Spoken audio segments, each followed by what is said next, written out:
നമസ്കാരം. പഹൽഗാം ഭീകരാക്രമണത്തിന് ഓപ്പറേഷൻ സിന്ദൂറിലൂടെ മറുപടി നൽകിയ ഇന്ത്യ നമ്മുടെ സൈനിക കരുത്ത് എന്ത് എന്ന് ലോകത്തെ ബോധ്യപ്പെടുത്തിയിരുന്നു.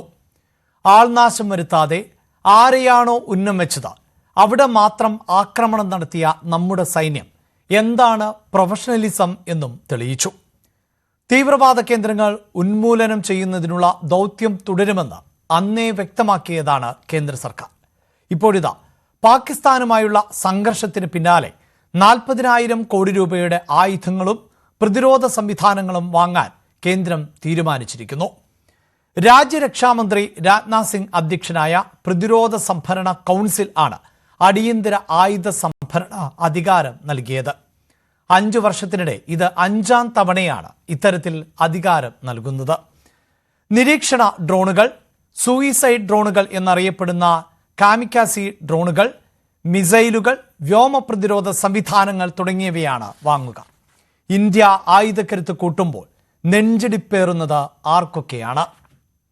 21 തീവ്രവാദ ക്യാമ്പുകൾ സ്പോട്ട് ചെയ്തിട്ടുണ്ട് എന്നും ഓപ്പറേഷൻ സിന്ദൂർ തുടരും എന്നുമുള്ള ഇന്ത്യയുടെ പ്രഖ്യാപനത്തിൽ ഭയപ്പെട്ടിരിക്കുന്ന പാകിസ്ഥാനിലെ തീവ്രവാദി നേതാക്കളുടെ ഉറക്കം കെടുത്തും ഇന്ത്യയുടെ ഈ നീക്കം.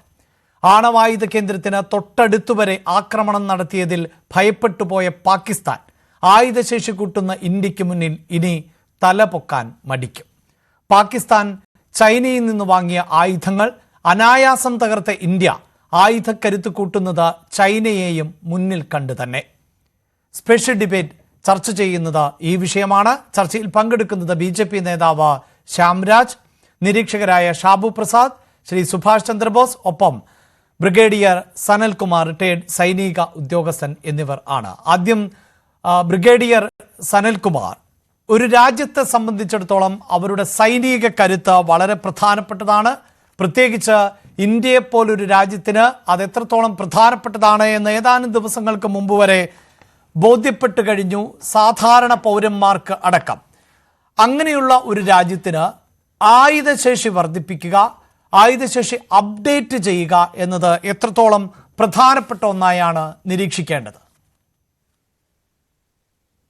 അതിൽ ആക്ച്വലി കമന്ററി പറയാനൊന്നുമില്ലല്ലോ. ആയുധമില്ലാത്തവൻ അടരാടുന്നത് എങ്ങനെയെന്ന് നമ്മൾ പണ്ട് സ്കൂളിലെ പഠിച്ചിട്ടുള്ളവരാണല്ലോ. അപ്പൊ ആയുധമില്ലാതെ ഒരു യുദ്ധം അല്ലെങ്കിൽ ഒരു സെക്യൂരിറ്റി സിറ്റുവേഷൻ വന്നു കഴിഞ്ഞാൽ ആയുധമില്ലാതെ യുദ്ധം ചെയ്യാൻ വിഷമമാണ്. അത് പറ്റില്ലല്ലോ. പക്ഷെ ഇതിൽ പ്രശ്നം വരുന്നത് എന്താന്ന് വെച്ചാല് ആയുധം എന്താണ്, എന്തൊക്കെയാണ് ആയുധങ്ങൾ പ്രയോഗിക്കാൻ വെക്കുക, എങ്ങനെയാണ് യുദ്ധത്തിൽ പ്രയോഗിക്കാൻ, എങ്ങനെയാണ് ഇനി വരുന്ന ഒരു യുദ്ധത്തിൽ പ്രയോഗിക്കുക എന്നുള്ളത് അതിന്റെ പ്രാക്ടീഷണേഴ്സ്, അത് ചെയ്യുന്നവർക്കാണ് കൂടുതൽ അറിയുക. അപ്പൊ ഈ റിക്വയർമെന്റ് എന്താന്ന് വെച്ചാൽ നമ്മള് ഉപയോഗിക്കാൻ ഉദ്ദേശിക്കുന്നവർ ആയുധത്തിന്റെ റിക്വയർമെന്റ്സ് മനസ്സിലാക്കുകയും ആ റിക്വയർമെന്റ്സ് അനുസരിച്ച് ആയുധങ്ങൾ അവൈലബിൾ ആയിരിക്കുകയും ചെയ്യുക എന്നുള്ളതാണ് ക്രൈസിസ് പ്രോബ്ലം. ഐഡിയലി സ്വന്തമായിട്ട് നമ്മൾ തന്നെ ഉണ്ടാക്കിയെടുക്കുന്ന ആയുധങ്ങളായിരിക്കണം. നമുക്ക് തന്നെ അതിനൊരു ലൈഫ് ടൈം സപ്പോർട്ടും വേണം. ആയുധങ്ങൾ ആലോചിച്ച കോൺസെപ്റ്റലൈസ് ചെയ്യുന്നതിന് മുമ്പ് അതിന്റെ ഫുൾ ലൈഫ് ടൈം സപ്പോർട്ട് നമ്മളുടെ ഇന്ത്യയിൽ തന്നെ, ഭാരതത്തിൽ തന്നെ ഉണ്ടാവണം. അതാണ് ഏറ്റവും ബെസ്റ്റ്. അത് പൊതുവെ നിരീക്ഷിക്കപ്പെടുന്ന ഒന്നാണ്. അതായത് ഈ ആയുധങ്ങൾ ഇറക്കുമതി ചെയ്യുക, അതിൽ തന്നെ നമുക്കറിയാം ഏറ്റവും കൂടുതൽ ആയുധങ്ങൾ ഇറക്കുമതി ചെയ്യുന്ന രാജ്യങ്ങളുടെ മുൻനിരയിൽ പെടുന്ന രാജ്യമാണല്ലോ നമ്മുടേത്. അപ്പോൾ ഇനിയും ഇത്തരം ഇറക്കുമതികളല്ല വേണ്ടത്, തദ്ദേശീയമായി കൂടുതൽ ആയുധങ്ങൾ വികസിപ്പിച്ചെടുക്കുകയാണ് വേണ്ടത്. അങ്ങനെ ഒരു സ്വയം പര്യാപ്തതയിലേക്ക് പോകണമെന്ന ഒരു നിരീക്ഷണം മറുഭാഗത്തുണ്ടല്ലോ. മറുഭാഗത്തല്ല, നമ്മുടെ ഭാഗത്ത് നിന്നാണ് മാക്സിമം ഉള്ളത്. അല്ല, അതിലെ ഇഷ്യൂ എന്താന്ന് വെച്ചാല് ഇത് നമ്മള് FMs fast moving consumer goods ആണെങ്കിൽ മാർക്കറ്റിന്റെ ഡിമാൻഡ് അനുസരിച്ച് നമുക്ക് മാറുകയും അതിൽ റിസർച്ച് ഉണ്ടാകുകയും ഓരോ തേങ്ങയും ബെറ്റർ ആകുകയും ചെയ്യാം. സോപ്പ് അല്ലെങ്കിൽ ഷാംപൂ ഏതാണ് കൂടുതൽ പോകുന്നത് വെച്ചാൽ, ഏതാണ് കൂടുതൽ പോപ്പുലർ എന്ന് വെച്ചാൽ ആ കണക്കിനത് മാനുഫാക്ചർ ചെയ്യും, അതിൽ റിസർച്ച് നടക്കും, അതിൽ ഏതാ പെർഫ്യൂം ബെറ്റർ ആണെന്നൊക്കെ മാർക്കറ്റ് സർവീസ് നടക്കാം. പക്ഷെ യുദ്ധത്തിന്റെ കേസിൽ അങ്ങനെയല്ല വരും. യുദ്ധത്തിന്റെ കേസിൽ നമുക്കൊരു കോൺസെപ്ച്വലി നേരത്തെ ഉണ്ടാവണം. എന്താണ് നമുക്ക് ആവശ്യം വരാൻ സാധ്യത ഒരു 5 വർഷം കഴിയുമ്പോൾ, അല്ലെങ്കിൽ 10 വർഷം കഴിയുമ്പോൾ എന്ന് വെച്ചാൽ ഇതിന്റെ റിസർച്ച് ആൻഡ് ഡെവലപ്മെന്റിന് ഒരു സ്വല്പം ലീഡ് ടൈം വേണം. അത് ഉണ്ടാക്കി എടുത്തു കഴിഞ്ഞാലേ സ്വയം പര്യാപ്തത എന്ന് പറയുന്നത് നമ്മൾ ഈ പറയുന്ന വാക്കുകളിൽ നിന്ന് മുമ്പോട്ട് പോകണമെന്നുണ്ടെങ്കിൽ അതിനൊരു ലീഡ് ടൈം വേണം. ഈ പീരീഡ് മുഴുവൻ ഈ ലീഡ് ടൈം എന്ന് പറയുന്നത് നമ്മൾ എന്താണ് 10 വർഷം കഴിയുമ്പോൾ നമുക്ക് ആയുധം ആവശ്യം വരിക എന്നുള്ള ഐഡിയ മുതൽ അത് പ്രാക്ടിക്കലി ആവശ്യമുള്ളത്രയും നമ്പേഴ്സിൽ കിട്ടുന്നിടം വരെ അതിനെ സപ്പോർട്ട് ചെയ്യാനുള്ള ഒരു എക്കോണമിയും വേണം. അതിന് ചെലവുണ്ട്. ഓരോ റിസർച്ച് ഡെവലപ്മെന്റിനും ഓരോ പ്രാക്ടിക്കലായിട്ട് ഉണ്ടാക്കി വരുന്നതിനും അതിന് ചെലവുണ്ട്. ആ ചെലവ് ഫുൾ സപ്പോർട്ട് ചെയ്താലേ മാർക്കറ്റിലേക്ക് ഇത് പറയാൻ പറ്റുള്ളൂ. ആഫ്റ്റർ ഓൾ ഒറിജിനൽ കൺസ്യൂമേഴ്സ് നമ്മളായിരിക്കുള്ളൂ. സ്വയം പര്യാപ്തത എന്ന് പറയുമ്പോൾ ഒറിജിനൽ കൺസ്യൂമേഴ്സ് നമ്മളുടെ സേനകളായിരിക്കുമല്ലോ. അത് നമ്മൾ എത്ര ഉപയോഗിക്കുന്നു അതിനുപരി ഇതിനൊരു മാർക്കറ്റ് കണ്ടുപിടിക്കേണ്ടി വരും. അങ്ങനെയാണ് ഈ പ്രശ്നം വരുന്നത്. അത് ധർമ്മമാണോ അല്ലയോ എന്നുള്ളതാണ് നമ്മളുടെ ഇഷ്യൂ വരുന്നത്.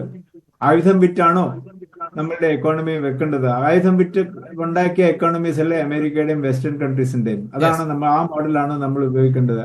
അല്ലാതെ എങ്ങനെ R&D മാനേജ് ചെയ്യാൻ ഒക്കും, റിസർച്ച് ആൻഡ് ഡെവലപ്മെന്റ് എങ്ങനെ മാനേജ് ചെയ്യാൻ ഒക്കും എന്നുള്ളതാണ് ക്വസ്റ്റ്യൻസ്. ഇതിൽ വേണ്ടതാണ് സ്വയം പര്യാപ്തത വേണം, സ്വന്തമായിട്ടുള്ളത് വേണം. പക്ഷേ ഇത് എങ്ങനെ സസ്റ്റെയിൻ ചെയ്യുമെന്നുള്ളതാണ് ഇതിലുള്ള ക്വസ്റ്റ്യൻ.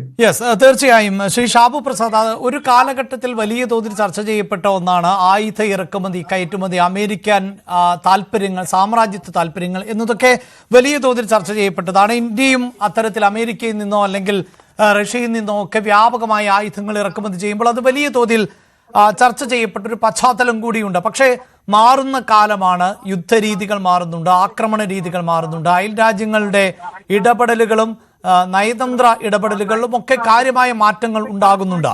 അതിനിടെയാണ് കൂടുതൽ ആയുധങ്ങൾ വാങ്ങാൻ ഇന്ത്യ തീരുമാനിക്കുന്നു.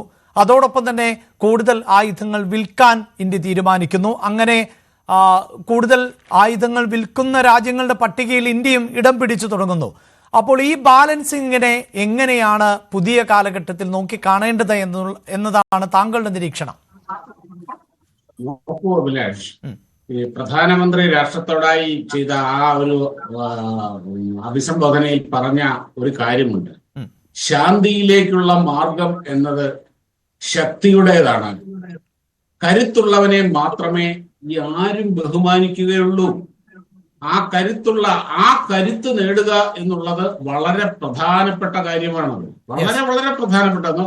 അതായത് 1998 ആ രണ്ടാം പൊഖ്രാൻ സ്ഫോടനത്തിലൂടെ എല്ലാവർക്കും ലോകത്തിന് മുഴുവൻ അറിയാം നമ്മുടെ കയ്യിൽ സാധനമുണ്ട്, നമ്മൾ 73 പരീക്ഷിച്ചതാണ്, അതുണ്ടെന്നറിയാം. പക്ഷേ ആ ഒരു കരുത്തിന്റെ വിളംബരത്തിലൂടെയാണ് ശരിക്ക് നമ്മുടെ പിന്നീടുള്ള വർഷങ്ങളിൽ നമ്മുടെ ഒരു ആത്മവിശ്വാസവും വളർന്നത്, ആ രാജ്യത്തിന്റെ കരുത്തിനെ ലോകം അംഗീകരിച്ചത്. അങ്ങനെ കരുത്ത് നേടുക എന്നുള്ളത് വളരെ വളരെ പ്രധാനപ്പെട്ട ഒരു കാര്യമാണ്. പിന്നെ ഈ മാറിയ കാലത്തെ യുദ്ധം എന്ന് പറയുന്നത് നോക്കൂ, ഇപ്പതാ ഈ ഓപ്പറേഷൻ സിന്ദൂർ കഴിഞ്ഞു, ഇങ്ങനെ പോസ് ചെയ്ത് നിൽക്കുകയാണ്. ഈ യുദ്ധം എന്ന് പറയുന്നത് ആത്യന്തികമായിട്ട് ഞാൻ പറയും, ഇതിന്റെ അകത്തെ ആത്യന്തികമായി ഏറ്റവും വലിയ വിജയിച്ചു നിൽക്കുന്നത് സയൻസാണ്. അതായത് അങ്ങേയറ്റം സൂക്ഷ്മമായ ടെക്നോളജി എല്ലാം ഉപയോഗിച്ചുകൊണ്ടാണ് ഈ യുദ്ധം നടത്തിയത്. അതുകൊണ്ടാണ് കേവലം 4 ദിവസം കൊണ്ട് ഒരു ന്യൂക്ലിയർ പവർ എന്ന് കൊട്ടിഘോഷിക്കുന്ന ഒരു രാജ്യത്തിന്റെ നട്ടല്ലൊടിച്ച് കളയാൻ കഴിഞ്ഞത് without even A single casualty, civilian casualty. അവിടെയാണ് ആ യുദ്ധം മാതൃകയാവുന്നത്. ഇതിനെ സഹായിച്ചത് എന്താണ്? ടെക്നോളജിയാണ്, സയൻസാണ്. അതിനെ നന്നായിട്ട് ആ എക്സ്പെർട്ടൈസാണ്. നമ്മുടെ ബഹിരാകാശത്തുള്ള നമ്മുടെ ഉപഗ്രഹങ്ങൾ, നമ്മുടെ ശാസ്ത്രജ്ഞന്മാർ, അങ്ങനെ വലിയ ഒരു സയന്റിഫിക് കമ്മ്യൂണിറ്റി, ഒരു സയന്റിഫിക് നെറ്റ്വർക്ക് ഇവിടെ ഉണ്ടായിരുന്നത് കൊണ്ടാണ് ഇത്ര പെർഫെക്റ്റ് ആയിട്ടും പ്രിസിഷൻഡ് ആയിട്ടും നമുക്ക് ആ ഓപ്പറേഷൻ നടത്താൻ സാധിച്ചത്. അതായത് ഇതൊരു വലിയ സൂചനയാണ്, ദിശാസൂചകമാണ്. ഭാവിയിലെ യുദ്ധഭൂമികളിൽ ഏറ്റവും കൂടുതൽ പരീക്ഷിക്കപ്പെടുന്നത്, ഉപയോഗിക്കപ്പെടാൻ പോകുന്നതും ടെക്നോളജി തന്നെയാണ്. ആ മേഖലയിൽ നാം ഒരുപാട് കരുത്താർജിക്കേണ്ടതുണ്ട്. ഇവിടെ അദ്ദേഹം പറഞ്ഞ ആ ഒരു ഇതിനോട് ഞാൻ പൂർണ്ണമായിട്ട് യോജിക്കുകയാണ്. അതായത് ഈ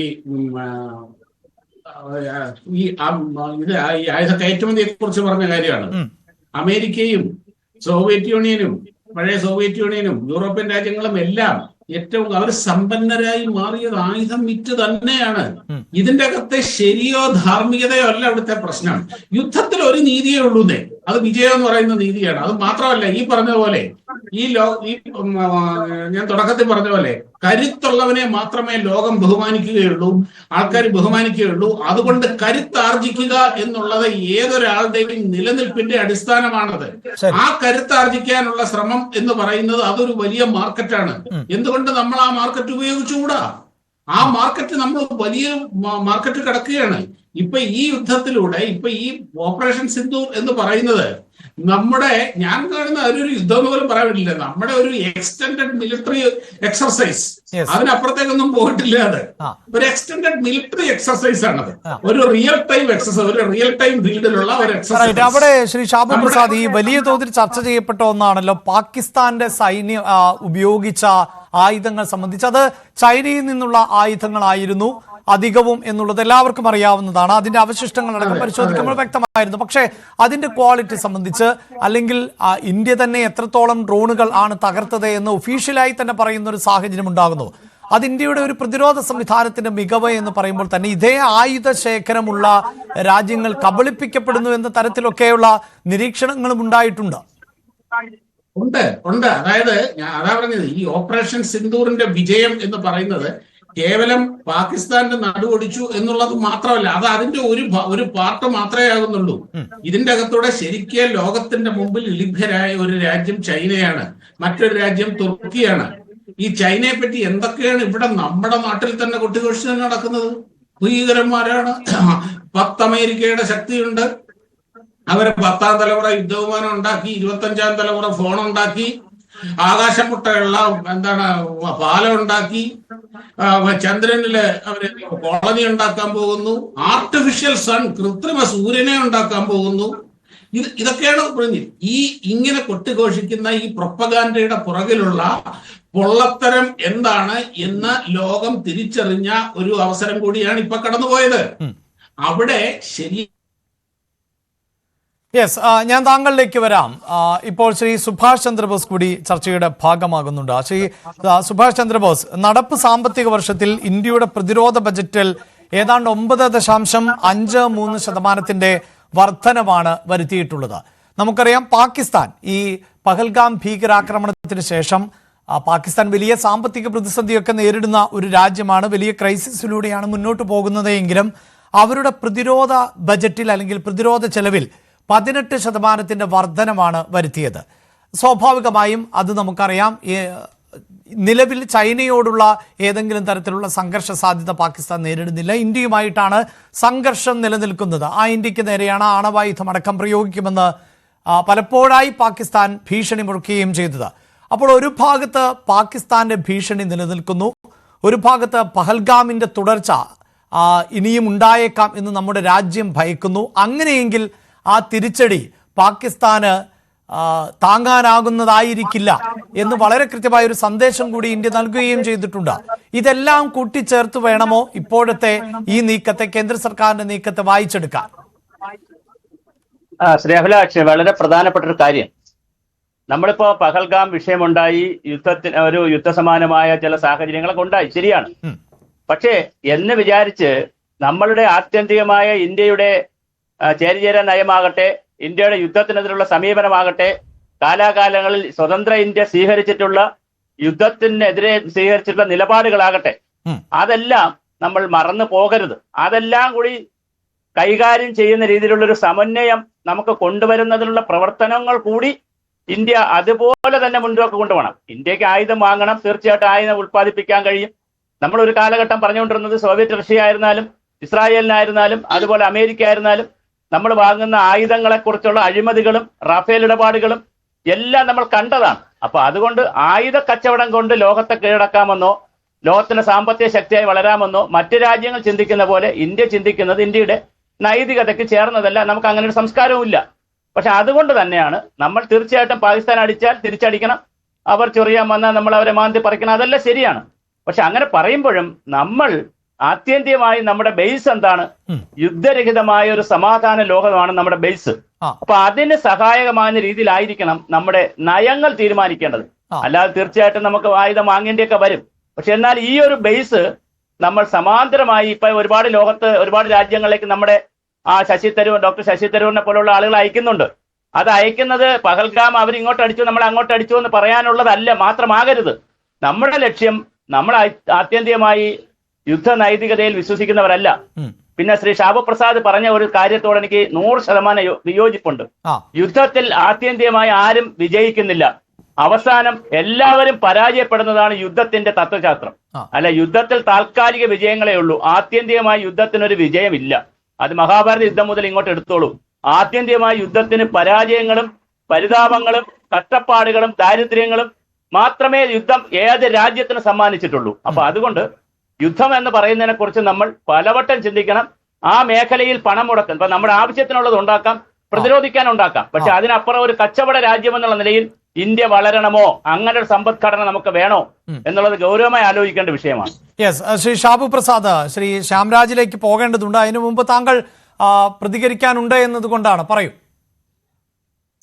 ഞാൻ ഇദ്ദേഹം പറഞ്ഞ ആ ഒരു വാക്ക്, നമുക്ക് ഈ എന്താണ്, യുദ്ധം കൊണ്ട് ലോകത്തിന് ഒരു പ്രയോജനവും ഉണ്ടായിട്ടില്ല. യുദ്ധം എന്ന് പറയുന്നത് അത് എന്താണ്, മരണവും ദുഃഖവും ഇതൊക്കെ തന്നെയാണ്. അത് അതിന്റെ ഒരു ഭാഗം മാത്രമാണ്. ഒറ്റ കാര്യമില്ലേ, നമുക്കൊന്ന് ആലോചിച്ച് നോക്കാവുന്നേ ഉള്ളൂ. ഈ 20-ാം നൂറ്റാണ്ടിൽ, നിങ്ങൾ അംഗീകരിച്ചാലും ഇല്ലെങ്കിലും ഞാൻ പറയാം, 20-ാം നൂറ്റാണ്ടിൽ മനുഷ്യ പുരോഗതി, മനുഷ്യന്റെ മാനവരാശിക്ക് പുരോഗതി ഉണ്ടായതിന്റെ ഏറ്റവും പ്രധാനപ്പെട്ട കാരണം 2 ലോകമഹായുദ്ധങ്ങളാണ്. ആ യുദ്ധഭൂമിയിൽ ആ യുദ്ധത്തിന് വേണ്ടി ഉപയോഗിച്ച ടെക്നോളജികളാണ് പിന്നീട് നമ്മുടെയൊക്കെ ജീവിതം ഏറ്റവും നമ്മുടെയൊക്കെ സാധാരണ ജീവിതത്തിന്റെ ഭാഗമായത്. യുദ്ധം എന്ന് പറയുന്നത് കഴിയുന്നത്ര ഒഴിവാക്കപ്പെടേണ്ടതാണ് എന്നുള്ള കാര്യത്തിൽ സംശയമൊന്നുമില്ല. അതിന്റെ അകത്തൊന്നും പക്ഷേ യുദ്ധം എന്നുള്ളത് മനുഷ്യനുണ്ടായ കാലം മുതൽ ഇന്ന് വരെ നമ്മുടെ ചരിത്രത്തിന്റെ ഭാഗവുമാണ്. ഏതൊരു സയൻസ് ടെക്നോളജി, ഏതൊരു ടെക്നോളജിയും ആദ്യം വികസിക്കുന്നതും ആദ്യം പരീക്ഷിക്കപ്പെടുന്നതും പ്രതിരോധ രംഗത്താണ്. ഈ യുദ്ധഭൂമികളിലും പ്രതിരോധ രംഗങ്ങളിലുമാണ്. അതാണ് പിന്നീട് മനുഷ്യന്റെ സാധാരണ ജീവിതത്തിന്റെ ഭാഗമാകുന്നത്. നമുക്ക് കാവ്യാത്മകമായി അല്ലെങ്കിൽ മറ്റേ വളരെ കാൽപ്പനികമായി ഇതൊക്കെ പറയാമെങ്കിലും യാഥാർത്ഥ്യം ഇതൊന്നുമല്ല. യാഥാർത്ഥ്യം എന്ന് പറയുന്നത് ഇതാണ്: കരുത്തുള്ളവനെ മാത്രമേ ലോകം ആദരിക്കൂ. കരുത്ത് നേടുക എന്നുള്ളത് അത്യാവശ്യവുമാണ്. അല്ലെങ്കിൽ ആരും മൈൻഡ് ചെയ്യില്ല. യെസ്, ശ്രീ സുഭാഷ് ചന്ദ്രബോസ്, ഇവിടെ ഇതാ ഈ പഹൽഗാം ഭീകരാക്രമണത്തിന് ശേഷം ഇന്ത്യയുടെ ഭാഗത്ത് നിന്നുണ്ടായ നടപടികൾ തന്നെ പരിശോധിച്ചാൽ ഇന്ത്യ പാകിസ്ഥാനിൽ ആക്രമണം നടത്തുകയല്ല ചെയ്തത്, മറിച്ച് തീവ്രവാദ കേന്ദ്രങ്ങളെ ആക്രമിക്കുന്നു. അതിന് പാകിസ്ഥാന്റെ ഭാഗത്ത് നിന്നുണ്ടായ മറുപടി. താങ്കൾ ഈ പറയുന്നത് പോലെ ഏത് രാഷ്ട്രത്തിനും നഷ്ടമാണ് ഉണ്ടാക്കുക എന്നത് വസ്തുതയായി നിൽക്കുമ്പോൾ പോലും ഇന്ത്യക്ക് ഈ സംവിധാനങ്ങളെ പ്രതിരോധിക്കാൻ സാധിച്ചിരുന്നില്ല എങ്കിൽ പാകിസ്ഥാന്റെ വ്യോമത്താവളങ്ങളിൽ വളരെ കൃത്യമായി ഇന്ത്യക്ക് തിരിച്ചടി നൽകാൻ സാധിച്ചില്ലായിരുന്നുവെങ്കിൽ എന്താകുമായിരുന്നു നമ്മുടെ അവസ്ഥ എന്നതും ചോദ്യചിഹ്നമായി അവിടെ നിൽക്കുകയല്ലേ? ഞാൻ വളരെ ചുരുക്കി തന്നെ പറയാം. എന്തുകൊണ്ട് പഹൽഗാമിൽ നമ്മൾ അടിച്ചപ്പോൾ തിരിച്ച് ഉടനെ നമ്മൾ അടിച്ചില്ല? കേന്ദ്ര ഗവൺമെന്റും മോഡി സർക്കാരും മോഡിയും എന്തുമാത്രം പഴി കേട്ടു. നമ്മൾ എന്തുകൊണ്ട് സിന്ധു നദീജല കരാർ മരവിപ്പിച്ചു? എന്തുകൊണ്ട് നമ്മുടെ കൊമേഴ്സ്യൽ മേഖലകൾ മരവിപ്പിച്ചു? വ്യോമത്താവളങ്ങൾ മരവിപ്പിച്ചു? നമ്മുടെ പിന്നെ അതിർത്തി അടച്ചു? നമ്മൾ നേരിട്ട് പിറ്റേ ദിവസം കയറി അടിച്ചാൽ പോരായിരുന്നോ? നമ്മുടെ കയ്യിൽ ഇതെല്ലാം ഉണ്ടായിരുന്നല്ലോ. ഈ സകല സാധനവും നമ്മളെ കയ്യിൽ ഇരിക്കുകയല്ലേ?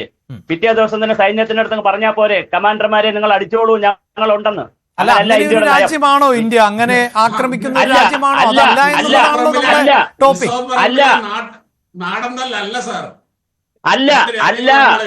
അല്ല, ഞാൻ പറയട്ടെ ഷാബു പ്രസാദ് സാറേ, ഇന്ത്യയിൽ ആദ്യമായിട്ടാണ് ഇങ്ങനെ ഒരു പാകിസ്ഥാൻ പലവട്ടം നമ്മൾ ആക്രമിച്ചിട്ടുണ്ട്. അപ്പോൾ യുദ്ധമെന്ന് പറയുന്നതോ അങ്ങോട്ടുള്ള ആക്രമണത്തിന് മുമ്പേ നമ്മൾ നയതന്ത്രപരമായി ഒരുപാട് കാര്യങ്ങൾ എടുത്തത് രാജ്യത്ത് ആദ്യമായിട്ടാണ്. നല്ലതെന്നാണ് ഞാൻ പറയുന്നത്, ഞാൻ മോശമായിട്ടല്ല പറയുന്നത്.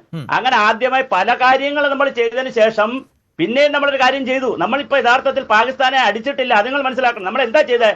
അവരുടെ ഭീകര കേന്ദ്രങ്ങളെ തകർത്തു, 9 ഭീകര കേന്ദ്രങ്ങളെ തകർത്തു. പിന്നെ അവർ വല്ലാതെ വന്നപ്പോൾ 8, 10, 15 സ്ഥലങ്ങളിൽ നമ്മളൊരു ഭീഷണി കൊടുത്തു. അതാണ് നമ്മുടെ നയം. ഭാരതം ഒരിക്കലും ഒരു യുദ്ധം പ്രോത്സാഹിപ്പിക്കുന്ന രാജ്യമല്ല. അടിസ്ഥാനപരമായി ഭാരത യുദ്ധത്തിനെതിരാണ്. അത് തന്നെയാണ് പാകിസ്ഥാനോട് നമ്മൾ കാണിച്ചത്. അവർ തല്ലിയപ്പോൾ 1 തല്ലിയപ്പോൾ 5 തല്ലേ കൊടുത്തോളൂ. അല്ല, നമ്മൾ അവിടെ പോയി ഇവിടെ ആണവ പ്രയോഗിച്ചില്ല. അത് നമ്മുടെ നയമാണ്. അത് തീർച്ചയായും നല്ലതെന്നാണ് ഞാൻ അതാണ് പറഞ്ഞത്. സംശയം ശ്രീ സുഭാഷ് ചന്ദ്രബോസ്. അതായത് ഇത്തരത്തിൽ പാകിസ്ഥാനോ അല്ലെങ്കിൽ പാകിസ്ഥാനെ മാത്രം നമ്മൾ മുന്നിൽ കാണേണ്ടതില്ല. നമ്മുടെ അയൽരാജ്യങ്ങളിൽ നിന്ന് നിരന്തരമായി, ഇപ്പോൾ ചൈന അടക്കമുള്ള രാജ്യങ്ങളിൽ നിന്ന് നിരന്തരമായി പ്രകോപനമുണ്ടാകുന്ന സാഹചര്യമുണ്ട്. അപ്പോൾ ഈ സ്വഭാവം ആക്രമണത്തിന്റെ, ഇപ്പോൾ തന്നെ ഈ പഹൽഗാം ഭീകരാക്രമണത്തിന്റെ തന്നെ സ്വഭാവം നോക്കൂ. സാധാരണക്കാരായ ആളുകളെ തെരഞ്ഞു പിടിച്ച് അവരുടെ മതം ഏത് എന്ന് അന്വേഷിച്ച് നടത്തിയ ഒരു ഭീകരാക്രമണമായിരുന്നു. അതുപോലെ സൈനിക കരുത്തുള്ള രാജ്യങ്ങളുടെ ഇടപെടലുകൾ, നയതന്ത്ര ബന്ധങ്ങളൊക്കെ കാതലായ മാറ്റങ്ങൾ ഏത് നിമിഷവും ഉണ്ടാകാമല്ലോ. അങ്ങനെ ഒരു സാഹചര്യത്തിൽ ആയുധശേഷി വർദ്ധിപ്പിക്കുക എന്നതിനപ്പുറത്ത് മറ്റെന്താണ് ഒരു സൊല്യൂഷൻ? അവിടെയാണ് ഞാൻ വീണ്ടും പറയുന്നത്, രണ്ടാം ലോക മഹായുദ്ധം നടന്ന കഴിഞ്ഞപ്പോൾ ഐക്യരാഷ്ട്രസഭ ഉണ്ടാക്കിയത് ലോകത്ത് ശാന്തി സമാധാനം ഉണ്ടാക്കാനാണ്. പക്ഷെ ഇന്ന് ഐക്യരാഷ്ട്രസഭ വളരെ വീക്കാണ്. ഇന്ന് ഐക്യരാഷ്ട്രസഭ എന്ന് പറയുന്ന അമേരിക്ക പോലുള്ള രാജ്യങ്ങൾ ഹൈജാക്ക് ചെയ്ത് വെച്ചിരിക്കുകയാണ്. അതിനെ സ്വതന്ത്രമാക്കാൻ കൂടി ഇന്ത്യ പ്രവർത്തിക്കണം. വേറൊരു ഐക്യരാഷ്ട്രസഭ ഇന്ത്യയിൽ ചിലപ്പോൾ ഉണ്ടാക്കേണ്ടി വരും. യുദ്ധം ആഗ്രഹിക്കാത്ത ഒരുപാട് രാജ്യങ്ങൾ ഈ ലോകത്തുണ്ട്. ഭീകരവാദം ആഗ്രഹിക്കാത്ത ഒരുപാട് രാജ്യങ്ങൾ ഈ ലോകത്തുണ്ട്. ഇന്ത്യ ലോകശക്തിയായി വളരുകയല്ലേ? ഇന്ത്യ 5ാം ശക്തിയാവില്ലേ? ഇനിയിപ്പോ 4ാം ശക്തി 3ാം ശക്തി ആയാലോ?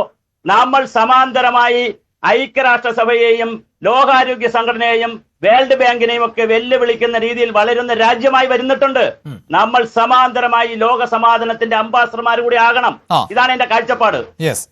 തീർച്ചയായും ഞാൻ താങ്കളിലേക്ക് വരാം. ശ്രീ ശ്യാം, ഒരു ഭാഗത്ത് ഈ സൈനിക കരുത്ത് വർദ്ധിപ്പിക്കുന്നതുമായി ബന്ധപ്പെട്ട നിരവധിയായ നീക്കങ്ങൾ കേന്ദ്ര സർക്കാരിന്റെ ഭാഗത്ത് നിന്നുണ്ടാകുന്നു. അതേസമയം ചില വിമർശനങ്ങൾ കൂടി ഇതിലുണ്ടാകുന്നുണ്ട്. അതായത് കേന്ദ്ര സർക്കാർ വലിയ തോതിൽ ആയുധ ശേഖരം വർദ്ധിപ്പിക്കുന്നതിന് വേണ്ടി പണം ചെലവഴിക്കുമ്പോൾ തന്നെ സേനയ്ക്കകത്തെ ഒഴിവുകളടക്കം നികത്തുന്നില്ല. അപ്പോൾ സൈനികമായി നിരവധിയായ ഒഴിവുകൾ ഇപ്പോൾ നിലനിൽക്കുന്നു. ഏതാണ്ട് 10% നിയമനം വെട്ടിക്കുറച്ചു എന്ന തരത്തിലുള്ള കണക്കുകൾ അടക്കം പുറത്തുവരുന്നു. സേനാ വിഭാഗത്തിൽ ഏതാണ്ട് 2 ലക്ഷം സൈനികരുടെ കുറവുണ്ട് എന്ന തരത്തിലുള്ള ഡേറ്റകളടക്കം ചിലയിടങ്ങളിലെങ്കിലും പങ്കുവയ്ക്കപ്പെടുന്ന സാഹചര്യമുണ്ട്. അപ്പോൾ സൈനിക കരുത്ത് വർദ്ധിപ്പിക്കുക എന്നാൽ അതിനർത്ഥം ഇത്തരം സാങ്കേതിക സംവിധാനങ്ങൾ കൂടി, ആയുധങ്ങൾ മാത്രം ശേഖരിക്കുക എന്നതാണോ? നമ്മുടെ സൈനികരുടെ അംഗബലത്തെക്കുറിച്ച് എന്തുകൊണ്ട് കേന്ദ്ര സർക്കാർ കൃത്യമായി തീരുമാനങ്ങൾ എടുക്കുന്നില്ല എന്ന വിമർശനം ഉയരുന്നുണ്ട്. ശ്രീ ശ്യാം,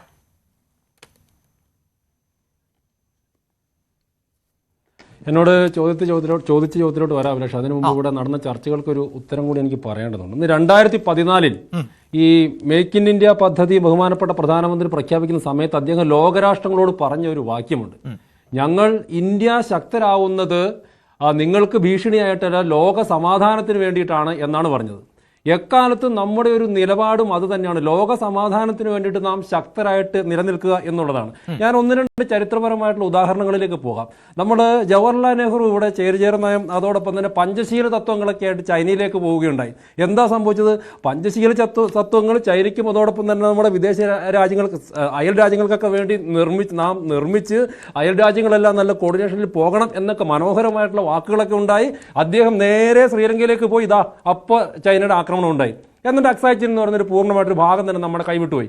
ഒരു കാര്യം മനസ്സിലാക്കേണ്ടത്, നമുക്ക് ചുറ്റുമുള്ളത് പാകിസ്ഥാൻ എന്ന് പറയുന്ന ഒരു ഭ്രാന്തൻ രാജ്യവും നമ്മളെ എപ്പോൾ വേണമെങ്കിലും ആക്രമിക്കാൻ വേണ്ടി തയ്യാറായിട്ടിരിക്കുന്ന ചൈന എന്ന് പറയുന്ന ഒരു രാജ്യവും ഈ അടുത്തിടയ്ക്ക് അസ്ഥിരമായിട്ടുള്ള ബംഗ്ലാദേശ് എന്ന് പറയുന്ന രാജ്യവുമാണ്. അവർക്കിടയിൽ നമുക്ക് നിൽക്കണമെങ്കിൽ, കേരളത്തിലടക്കമുള്ള ആളുകൾക്ക് നിലനിൽക്കണമെങ്കിൽ നമുക്ക് ആയുധ ശക്തി കൂടിയേ തീരൂ. ലോകത്തിൽ ലോക സമാധാനത്തിന് ഏറ്റവും ആവശ്യം വരുന്നത് ശക്തിയാണ്. അതുകൊണ്ട് എത്രത്തോളം ആയുധങ്ങൾ നാം നിർമ്മിക്കാൻ വേണ്ടിയിട്ട് തയ്യാറാകുന്നു, എത്രത്തോളം ആയുധങ്ങൾ നാം വാങ്ങിക്കൂട്ടാൻ വേണ്ടി തയ്യാറാകുന്നു, അത്രത്തോളം മറ്റുള്ളവർ നമ്മളെ ആക്രമിക്കാൻ വേണ്ടിയിട്ടുള്ള സാധ്യത കുറയുകയാണ് ചെയ്യുന്നത്. ഇപ്പോൾ ഈ ഒരു പാകിസ്ഥാനുമായിട്ടുള്ള ഓപ്പറേഷൻ സിന്ദൂർ തന്നെ എടുത്തു നോക്കൂ. പാകിസ്ഥാനുമായി തട്ടിച്ചു നോക്കുന്ന സമയത്ത് അവരുടെ എത്രയോ ഇരട്ടി വരുന്ന ആയുധ ശക്തി നമുക്കുള്ളത് കൊണ്ടാണ് അവരെ നിലം പരിശാക്കാൻ വേണ്ടി സാധിച്ചിട്ടുള്ളത്. ഇന്ന് വരുന്ന വാർത്തകൾ എന്താ? സുവർണക്ഷേത്രത്തിന് നേരെ വരെ അവരെ ആക്രമിക്കാൻ വേണ്ടി ശ്രമിച്ചിരുന്നു. പക്ഷേ നമ്മൾ നമ്മുടെ സംവിധാനങ്ങൾ ഉപയോഗിച്ച് അവരുടെ മിസൈലുകളെ തകർത്ത് കളയുകയാണ് ചെയ്തത്. അപ്പോൾ ഈ ഒരു കാലഘട്ടത്തിൽ നിൽക്കണമെങ്കിൽ, പ്രത്യേകിച്ച് ഇന്ത്യ പോലെ ഒരു രാജ്യത്തിന് ആയുധ ശക്തി ഉണ്ടായേ തീരൂ. നമുക്ക് നിലനിൽക്കണമെങ്കിൽ ലോകത്ത് സമാധാനം, വെറുതെ പറയാം, റൊമാൻറ്റിക് ആയിട്ടുള്ള വാക്കുകളൊക്കെ പറയാം, ലോകം സമാധാനത്തിന് വേണ്ടിയിട്ടാണ്. ഇത്തരത്തിലുള്ള പറച്ചിലുകൾ കൊണ്ട് കാലാകാലങ്ങളായിട്ട് നമ്മൾ എന്ത് നേടി? എത്രയോ നമ്മുടെ രാജ്യത്തിന് ചരിത്രമെടുക്കൂ, എത്രയോ ആക്രമണങ്ങൾക്ക് നാം വിധേയരായിട്ടുണ്ട്. ഒരു ചൊല്ല് ഞാൻ കേട്ടിട്ടുണ്ട്, പണ്ട് കാലത്തൊക്കെ രാത്രി യുദ്ധങ്ങൾ നാം ചെയ്യില്ലായിരുന്നു എന്ന്. എന്നിട്ട് എന്താ സംഭവിച്ചത്? വിദേശികൾ വന്നപ്പോൾ രാത്രി നമ്മളെ യുദ്ധം ചെയ്ത് നമ്മളെ കീഴടക്കി. അപ്പോൾ കാലഘട്ടത്തിനനുസരിച്ച് കാലഘട്ടത്തിനനുസരിച്ച് ടെക്നോളജിയിലാണെങ്കിൽ അങ്ങനെ, ആയുധങ്ങൾ ശേഖരിച്ചാണെങ്കിൽ അങ്ങനെ, എങ്ങനെയാണോ നമുക്കെതിരെയുള്ള ആക്രമണങ്ങളെ എതിരിടാൻ വേണ്ടിയിട്ട് സാധിക്കുന്നത്. നമുക്കാരെയും ആക്രമിക്കേണ്ട. ആണവ ആയുധത്തിന്റെ കാര്യത്തിലും നമ്മുടെ തീരുമാനം എന്ന് പറയുന്നത് നമ്മൾ വി നെവർ യൂസ് ഫസ്റ്റ് എന്നാണ്. എന്ന് പറഞ്ഞാൽ ആദ്യം ഞങ്ങൾ ഉപയോഗിക്കില്ല എന്ന് മാത്രമാണ്. നമുക്കെതിരെ ഏതെങ്കിലും ഒരു രാജ്യം ഉപയോഗിച്ചിട്ടുണ്ടെങ്കിൽ എന്ത് ചെയ്യണം? നമ്മുടെ രാജ്യം ഭസ്മമായി പോകും. ആ സമയത്ത് രണ്ടാമത് നമുക്ക് ഉപയോഗിക്കേണ്ടി തന്നെ വരും. അപ്പം ഈ ഒരു ലോകക്രമത്തിലൂടെ, ഈ ഒരു കാഴ്ചപ്പാടിലൂടെ പോകുന്ന സമയത്ത് നമുക്ക് പറയാം, ഈ തുടക്കത്തിൽ പറഞ്ഞൊരു കാൽപ്പനികമായിട്ടൊക്കെ പറയാം, പക്ഷേ നമ്മുടെ നിലനിൽപ്പിന് വേണ്ടിയിട്ട്, നമ്മുടെ രാജ്യത്തിന് നിലനിൽപ്പിന് വേണ്ടിയിട്ട്, നാം ശക്തരാകാൻ വേണ്ടിയിട്ട് നമുക്ക് ആയുധങ്ങൾ ഉണ്ടായേ തീരൂ. പിന്നെ ആയുധ കച്ചവടം ഇന്ന് നോക്കൂ, അമേരിക്കയും അതോടൊപ്പം തന്നെ യൂറോപ്യൻ രാജ്യങ്ങളുമൊക്കെ അവരുടെ സമ്പത്തിന്റെ വലിയൊരു ഭാഗം ഈ ആയുധങ്ങൾ വിറ്റ് തന്നെയാണ്. ഇനി നമ്മൾ വിറ്റില്ല എന്ന് പറഞ്ഞിട്ട് മറ്റേതെങ്കിലും രാജ്യം വിൽക്കാതിരിക്കുമോ? ഇത് ഈ ലോകത്ത് നടന്നുകൊണ്ടേയിരിക്കും. നമ്മൾ ആയുധം വിറ്റാലും ഇല്ലെങ്കിലും ഈ ലോകത്ത് നടന്നുകൊണ്ടേയിരിക്കും. എല്ലാ രാജ്യങ്ങളും അവരവരുടെ താല്പര്യങ്ങൾ നോക്കുക തന്നെ ചെയ്യും. അതുകൊണ്ട് ആയുധം കൂടുതൽ പ്രൊഡ്യൂസ് ചെയ്തിട്ടാണെങ്കിൽ അങ്ങനെ, അത് വിറ്റിട്ടാണെങ്കിൽ അങ്ങനെ, നമ്മുടെ രാജ്യത്തിന്റെ സാമ്പത്തിക പുരോഗതിക്ക് ആവശ്യമായത് എന്താണോ അതെല്ലാം ചെയ്യണം എന്ന് തന്നെയാണ് എന്റെ നിലപാട്. അതിനപ്പുറത്തേക്ക് ഇപ്പൊ സേനയിലെ ആളുകളെ വെട്ടിക്കുറിച്ചു എന്നുള്ളതിനെ കുറിച്ചിട്ടൊന്നും കാര്യമായിട്ടുള്ള ഒരു അതിന്റെ വിശ്വസനീയമായിട്ടുള്ള രേഖകളൊന്നും ഞാൻ ഇതുവരെ കണ്ടില്ല. ഇപ്പൊ നോക്കൂ, പ്രതിരോധ മന്ത്രാലയം തന്നെയാണ് ഇതുമായി ബന്ധപ്പെട്ട റിപ്പോർട്ടുകൾ പുറത്തുവിട്ടിട്ടുള്ളത് എന്നുള്ളതാണല്ലോ. അതായത് സേനയിലെ ഉദ്യോഗസ്ഥരുടെ അല്ലെങ്കിൽ സൈനികരുടെ എണ്ണത്തിലടക്കമുണ്ടായിട്ടുള്ള കുറവ് കൃത്യമായി പാർലമെന്റിലടക്കമാണല്ലോ പുറത്തുവിട്ടിട്ടുള്ളത്. അല്ല, വെട്ടിക്കുറയ്ക്കുമെന്ന് പറഞ്ഞോ? ഇല്ലല്ലോ, വെട്ടിക്കുറയ്ക്കുമെന്ന് പറഞ്ഞിട്ടില്ല. റിക്രൂട്ട്മെന്റ് ഇനിയും വരും, തീർച്ചയായിട്ടും. റിക്രൂട്ട്മെന്റിനകത്തൊന്നും ഒരു പ്രശ്നവും വരില്ല. ഇവിടെ പ്രശ്നം വരുന്നത്, ചർച്ച വരുന്നത് കൂടുതൽ ആയുധങ്ങൾ നാം ശേഖരിക്കുന്നതും അതോടൊപ്പം ശാസ്ത്രീയമായിട്ടുള്ള നമ്മുടെ DRDO പോലുള്ള നമ്മുടെ സംവിധാനങ്ങൾക്കും കൂടുതൽ ഫണ്ട് അലോട്ട് ചെയ്യുന്നുണ്ടോ എന്നുള്ളതാണ്. തീർച്ചയായിട്ടും മാറിയ കാലഘട്ടത്തിൽ ഇപ്പോൾ ഇത്തവണ നമ്മുടെ എയർ ഡിഫൻസ് സിസ്റ്റം എങ്ങനെയായിരുന്നു? എയർ ഡിഫൻസ് സിസ്റ്റം എന്ന് പറയുന്ന സയൻസിനെ ഉപയോഗിച്ചിട്ട് നമ്മൾ ഓരോ ഇടത്തിൽ നിന്നും കൺട്രോൾ ചെയ്തിട്ട് പാകിസ്ഥാനിൽ നിന്നും എന്നുള്ള മിസൈലുകളെ, മറ്റായുധങ്ങളെ നാം തകർത്ത് കളയുകയായിരുന്നു. അപ്പൊ ഈ ഒരു കാലഘട്ടത്തിൽ സയൻസിന് കൂടുതൽ പ്രാധാന്യം നമ്മൾ കൊടുക്കേണ്ടി വരും. അത് കൊടുത്തു എന്നതിനപ്പുറത്തേക്ക് എണ്ണത്തിൽ വെട്ടിക്കുറയ്ക്കലോ അങ്ങനെ ഒരു സംഭവമേ ഉണ്ടായിട്ടില്ല. റിക്രൂട്ട്മെന്റ് ഒക്കെ വരേണ്ട സമയത്തിനനുസരിച്ചിട്ട് വരിക തന്നെ ചെയ്യും. പക്ഷേ ഈ ഒരു രീതിയിൽ നമുക്ക് മുമ്പോട്ട് പോയേ പറ്റൂ. ഇതൊരു കാലഘട്ടത്തിന്റെ നമ്മുടെ നിലനിൽപ്പിന്റെ ആവശ്യം കൂടിയാണ്. യെസ്, തീർച്ചയായും ബ്രിഗേഡിയർ, ഇവിടെ ഈ സൂചിപ്പിക്കുന്നത് പോലെ സൈനികരുടെ എണ്ണവും പ്രധാനപ്പെട്ടതാണല്ലോ എന്നൊരു നിരീക്ഷണമുണ്ട്. സൈനികരുടെ എണ്ണത്തിൽ കുറവുണ്ട് എന്ന തരത്തിലുള്ള ചില നിരീക്ഷണങ്ങളുണ്ട്. അതോടൊപ്പം തന്നെ സൈനികരുമായി ബന്ധപ്പെട്ട റിക്രൂട്ട്മെന്റ്, ഇപ്പോൾ ഈ അഗ്നിവീറുകൾ എന്ന നിലയിൽ ആണല്ലോ ഇപ്പോൾ സേനയുടെയൊക്കെ ഭാഗമാകുന്നത്. അവർ കൂടുതൽ എക്സ്പീരിയൻസ്ഡ് ആണോ എന്നത് സംബന്ധിച്ചൊക്കെയുള്ള തർക്കങ്ങളും സംശയങ്ങളും ഒക്കെ ഒരു ഭാഗത്ത് നിലനിൽക്കുന്നുമുണ്ട്. അപ്പോൾ ഒരു ഭാഗത്ത് സേനയെ കൂടുതൽ കരുത്തുറ്റതാക്കേണ്ടതിന്റെ ആവശ്യകത കേന്ദ്ര സർക്കാരിനോ അല്ലെങ്കിൽ ഭരണകൂടങ്ങൾക്കോ ബോധ്യപ്പെടുന്നുണ്ട് എന്നതുകൊണ്ട് തന്നെയാണ് ഈ തരത്തിൽ ആയുധ ശേഖരങ്ങൾ വർദ്ധിപ്പിക്കുന്നത്. ഇതിപ്പോൾ ആദ്യമായിട്ടല്ല. കഴിഞ്ഞ 5 വർഷത്തെ കണക്കുകൾ പരിശോധിച്ചാൽ 5 വർഷത്തിനിടെ 5ാമത്തെ തവണയാണ് ഇത്തരത്തിൽ ആയുധ ശേഖരം വർദ്ധിപ്പിക്കുന്നത്. ഈ സേനാ അംഗങ്ങളുടെ അംഗബലം എന്നത് എത്രത്തോളം പ്രധാനപ്പെട്ടതാണ്? കാരണം അവരുടെ എണ്ണം മാത്രമാണോ പ്രധാനപ്പെട്ടത്? ടെക്നോളജി മാറുന്നു. നേരത്തെ ഷാബു പ്രസാദ് സാറ് ഇവിടെ സൂചിപ്പിച്ചു, ഇത് യഥാർത്ഥത്തിൽ സാങ്കേതിക വിദ്യയുടെ കൂടി വിജയം എന്ന് പറയുമ്പോൾ ഒരു ഭാഗത്ത് ഈ സാങ്കേതിക വിദ്യ വർദ്ധിക്കുമ്പോൾ അത് മനുഷ്യന്റെ അധ്വാനവും അല്ലെങ്കിൽ കൂടുതൽ ആളുകൾ ചെയ്യേണ്ട ഒരു ജോലിയും ഒക്കെ കുറവാളുകളിലേക്ക് എത്തിക്കുന്ന സാഹചര്യവും ഉണ്ടല്ലോ. അപ്പോൾ സേനയെ ആ നിലയിൽ കാണാൻ സാധിക്കുമോ? സാർ ഒന്ന് അൺമ്യൂട്ട് ചെയ്തിട്ട് സംസാരിക്കാമോ? മ്യൂട്ട്. യെസ്, പറയൂ. സോറി, യെസ്, പറയൂ. ഒരു 3 പോയിന്റ്സ് ഇതിൽ പറയാനുണ്ട്. ഒന്ന്, നമ്മള് ഇന്ത്യക്ക് കോമ്പറ്റീറ്റർ അല്ലെങ്കിൽ റൈവൽ അല്ലെങ്കിൽ ത്രെറ്റ് ആയിട്ട് പറയുന്ന അയൽ രാജ്യങ്ങളിൽ മുമ്പിട്ട് നിൽക്കുന്ന ചൈനയാണ്. അതെ, ചൈനയുടെ ഹിസ്റ്ററി ഇപ്പൊ റീസെന്റ് ഹിസ്റ്ററി നോക്കുകയാണെന്നുണ്ടെങ്കിൽ ഒരു 15 വർഷം മുമ്പ് 2000 to 2010 സമയം എടുക്കുകയാണെങ്കിൽ, മേ ബി 99 to 2010 സമയം എടുക്കുകയാണെങ്കിൽ, അവര് കൺസിസ്റ്റന്റ് ആയിട്ട് ഒരു 3, 4, 5 വർഷം റെഗുലർ ആയിട്ട് അവർക്കൊരു 10% ഡിഫൻസ് ബജറ്റ് വരുമായിരുന്നു. GDP-യുടെ 10%, 12% ഒക്കെ ഡിഫൻസ് ബജറ്റ് വരുമായിരുന്നു. അപ്പൊ ഇത് നമ്മൾ വാച്ച് ചെയ്തിട്ടുള്ള ഒരാളെന്ന നിലയ്ക്ക് അത് ആ ഡിഫൻസ് ബജറ്റ് എവിടെ പോകുന്നു, എങ്ങനെ പോകുന്നു എന്ന് വളരെ ക്ലോസ് ആയിട്ട് ഞങ്ങൾ നോക്കിയിട്ടുണ്ട്. അപ്പൊ അതില് ഒരു ഒരു ഡിസ്കവറി നടത്തുന്ന വെച്ചാൽ അതിൽ ഒരുപാട് ഈ ബജറ്റ് R&Dയിലേക്ക് പോയിരുന്നു. R&Dയിലേക്ക് അവര് അതായത് ഡിപ്പെൻഡൻസി ഉണ്ടാവാതിരിക്കുന്നു. വെളിയിൽ നിന്നൊരു റഷ്യയിൽ നിന്നോ വേറൊരു ഫ്രണ്ട്ലി കൺട്രിയിൽ നിന്നോ വാങ്ങിക്കേണ്ട ആവശ്യം വരാതിരിക്കാൻ വേണ്ടി അവരത് എലിമിനേറ്റ് ചെയ്യാനായിട്ടുള്ള ഒരുപാട് ഇൻവെസ്റ്റ്മെന്റ് ചെയ്തിട്ടുണ്ട്. ആ ഇൻവെസ്റ്റ്മെന്റിന്റെ ഫലമാണ് ഇപ്പോൾ അവർക്ക് പലയിടത്തുനിന്നും വേൾഡ് മാർക്കറ്റ്സ് ക്യാപ്ചർ ചെയ്യാനുള്ള ശ്രമം നടത്തുന്നത്. സോ നമുക്കൊരു സ്വയം പര്യാപ്തത വേണമെന്നുണ്ടെങ്കിൽ അതിനൊരു വളരെ ലോങ് ടേം ആയിട്ടുള്ള ഇൻവെസ്റ്റ്മെന്റ് സൈക്കിൾ വേണം. എന്നാലേ ഇത് ഉണ്ടാക്കാൻ ഒക്കുള്ളൂ. അത് ഫസ്റ്റ് പോയിന്റ്. രണ്ടാമത്തെ ഇഷ്യൂ അബൌട്ട് ഇത് ഈ ആർമീസിന്റെ അല്ലെങ്കിൽ സേനകളുടെ സ്ട്രെങ്ത്, മാൻ പവർ റിക്വയർമെന്റ്, അത് അവരുടെ പെക്യൂലിയർ റിക്വയർമെന്റ്സ് അനുസരിച്ചിരിക്കും. ഓരോ രാജ്യങ്ങളുടെയും പെക്യൂലിയർ ആവശ്യങ്ങൾക്കനുസരിച്ചിരിക്കും. അമേരിക്കയ്ക്ക് ടെക്നോളജിക്കൽ ഇത് മതിയായിരിക്കും. കാരണം അവർക്കൊരു ബോർഡർ ഇഷ്യൂ ഉണ്ടാവുന്നില്ല, അവർക്കൊരു ഇൻസർജൻസി ഇഷ്യൂ ഉണ്ടാവുന്നില്ല. ഒരു മിലിറ്റൻസി ടെററിസം ഇഷ്യൂ വന്നു കഴിയുമ്പോൾ അതിനെ ഡീൽ ചെയ്യുന്ന ടെക്നോളജി കൊണ്ട് മാത്രം നടക്കുന്നില്ല. ടെക്നോളജി കൊണ്ട് ചെയ്യുന്നത് ചൈന ചെയ്യുന്ന പോലെ നമ്മുടെ രാജ്യത്ത് നമുക്ക് ചെയ്യണമെന്നില്ല. അതുകൊണ്ടാണ് ചൈന ചെയ്യുന്നത് അവരുടെ എവറി സിംഗിൾ ചൈനീസ് ഇൻഡിവിജ്വൽ ആ രാഷ്ട്രത്തിൽ താമസിക്കുന്ന എല്ലാവരെയും സർവൈലൻസ് നടത്തുകയും എല്ലാവരെയും ആ ശാസ്ത്രം വികസിപ്പിച്ചതാണ്. അവർ ചെലവാക്കി ഇൻവെസ്റ്റ് ചെയ്ത് വികസിപ്പിച്ചതാണ്. ഇന്റേണൽ സെക്യൂരിറ്റിക്ക് ഓരോ ഇൻഡിവിജ്വലിനെയും സർവൈലൻസ് ചെയ്യാവുന്ന പോലത്തെ കേപ്പബിലിറ്റി ഉണ്ടാക്കിയതാണ്. അത് നമ്മുടെ രാജ്യത്ത് വേണമെന്ന് നമ്മൾ ആരും തന്നെ സമ്മതിക്കില്ല. നമ്മുടെ ഓരോ കാര്യങ്ങളും ഗവൺമെന്റ് നിരീക്ഷിക്കാൻ പറയുമ്പോൾ നമ്മളാരും സമ്മതിക്കില്ല. അത് വേണ്ടതാണ്. അപ്പൊ അങ്ങനെ ഒരു ഇൻവെസ്റ്റ്മെന്റ് ആണ് അവർ ചെയ്തിരിക്കുന്നത്. അത് എന്തുകൊണ്ടാണ് ചെയ്തത്? അവർക്ക് ഇന്റേണൽ പ്രശ്നം ഉണ്ടാവാതിരിക്കാൻ. ഇന്റേണൽ വരികയാണെന്നുണ്ടെങ്കിൽ അവർക്ക് കൺട്രോൾ ചെയ്യാൻ മാൻ പവറിന്റെ റിക്വയർമെന്റ് അത്രയും വേണ്ടി വരില്ല, അത് കുറയ്ക്കാം എന്ന് ഉള്ള പ്രൂഫിനായിട്ട് ചെയ്തത്. അതുപോലെ അല്ല നമ്മൾ ഹാൻഡിൽ ചെയ്യുന്നത്. നമ്മളുടെ കേസിൽ കശ്മീരിലാണെങ്കിലും നോർത്ത് ഈസ്റ്റ് സ്റ്റേറ്റ്സിലാണെങ്കിലും മാവോയിസ്റ്റിലാണെങ്കിലും നമ്മൾ ചെയ്യുന്നത് ഒരു പീപ്പിൾ റിലേറ്റഡ് ആയിട്ടുള്ളതാണ്, ടെക്നോളജി റിലേറ്റഡ് ആയിട്ടല്ല ചെയ്യുന്നത്. നമുക്ക് അതിനെ നോർത്ത് ഈസ്റ്റിലുള്ള ഇൻസർജൻസി ആണെങ്കിലും കശ്മീരിലുണ്ടായിരുന്ന ടെററിസം ബേസ്ഡ് ഇതാണെങ്കിലും പഞ്ചാബിലുണ്ടായിരുന്നാണെങ്കിലും നമ്മൾ ചെയ്യുന്ന പീപ്പിൾ ബേസ്ഡ് ആണ് ചെയ്യുന്നത്. ഈ പീപ്പിൾ ബേസ്ഡ് എന്ന് പറയുമ്പോൾ എന്താണ്? ആളുകളെ അറിഞ്ഞ് അല്ലെ ആളുകളെ ആ പർട്ടിക്കുലർ മൈക്രോ സൊസൈറ്റിയിലെ മൈക്രോ ഏരിയയിലെ സ്ഥിതിഗതികൾ അറിഞ്ഞ് പെരുമാറുന്നതാണ്. ആളുകൾ പെരുമാറുന്നതിനെ പറ്റുള്ളൂ. മെഷീൻ അല്ലെങ്കിൽ ഒരു ടെക്നോളജിക്കൽ ഇതുകൊണ്ട് പല കാര്യങ്ങളും ഹാൻഡിൽ ചെയ്യാൻ പറ്റില്ല. ഇവിടെ മലയിടിഞ്ഞ് വീണ് കഴിഞ്ഞാൽ ടെക്നോളജി ഒരു വശം വരെ ഹെൽപ്പ് ചെയ്യാൻ പറ്റില്ല. അത് കഴിഞ്ഞാൽ ആളെ എടുക്കണമെങ്കിലോ ആളുണ്ടോ എന്ന് ശ്രമിക്കണോ എന്നുള്ളത് കാര്യം നോക്കണമെങ്കിൽ മനുഷ്യര് തന്നെ വേണം. ഈ മനുഷ്യരെ എംപ്ലോയ് ചെയ്യണം എന്നുള്ള റിക്വയർമെന്റ്സ് ഉള്ളത് കാരണമാണ് ആർമിയുടെ അല്ലെങ്കിൽ ആം ഫോഴ്സസിന്റെ സ്ട്രെങ്ത് ഇത്രയും വേണം എന്ന് പറയുന്നത്. ഇത്രയും ഇല്ലാതെ നമുക്ക് ഹാൻഡിൽ ചെയ്യാൻ പറ്റാം.